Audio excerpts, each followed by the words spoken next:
ಆಚಿ ಮಸಾಲ. ಎಂತ ಅಡಿಗೆಯ ರುಚಿಯಾಗೋ ರಹಸ್ಯವು 20 ರೂಪಾಯಿ. ರೈಲು ಎಂಜಿನ್ ಕೈಕೊಟ್ಟು ರೈಲು ಕೆಟ್ಟು ನಿಂತ ಘಟನೆ ತುಮಕೂರು ಜಿಲ್ಲೆಯ ಕುಣಿಗಲ್ ತಾಲೂಕಿನ ಯಡಿಯೂರು ರೈಲು ನಿಲ್ದಾಣದಲ್ಲಿ ನಡೆದಿದೆ. ಹಾಸನದಿಂದ ಸೊಲ್ಲಾಪುರಕ್ಕೆ ತೆರಳುತ್ತಾ ಇದ್ದಂತಹ ರೈಲು ಸಂಜೆ 6 ಗಂಟೆಯಿಂದ ಯಡಿಯೂರು ನಿಲ್ದಾಣದಲ್ಲಿ ಸ್ಥಗಿತಗೊಂಡಿದೆ. ಎಂಜಿನ್ ದೋಷದಿಂದಾಗಿ ಸಾವಿರಾರು ಪ್ರಯಾಣಿಕರು ನಿಲ್ದಾಣದಲ್ಲಿ ಕಾದು ಕುಳಿತಿದ್ದಾರೆ.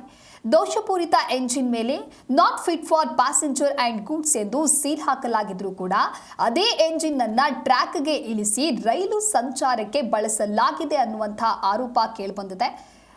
ನೀವು ಕೂಡ ಗಮನಿಸ್ತಾ ಇರಬಹುದು, ಮಾರ್ಕ್ ಮಾಡಿ ತೋರಿಸ್ತಾ ಇದ್ದೀವಿ. Not fit for passenger or goods ಅನ್ನೋದು ಅಲ್ಲಿ ಮೆನ್ಷನ್ ಆಗಿದ್ರೂ ಕೂಡ ಅದೇ ರೀತಿಯಾಗಿ ಯಾಕೆ ಈ ಒಂದು ರೈಲನ್ನು ಬಿಡಬೇಕಿತ್ತು, ಟ್ರ್ಯಾಕ್ಗೆ ಇಳಿಸಬೇಕಾಗಿತ್ತು ಅಂತ ಹೇಳಿ ಈಗ ಸಾಕಷ್ಟು ಆಕ್ರೋಶ ವ್ಯಕ್ತವಾಗ್ತಾ ಇದೆ. ರೈಲು ಸ್ಥಗಿತದಿಂದ ಪ್ರಯಾಣಿಕರು ಬಹಳಷ್ಟು ಪರದಾಟವನ್ನು ಅನುಭವಿಸುವಂಥ ಸ್ಥಿತಿ ನಿರ್ಮಾಣವಾಗಿತ್ತು.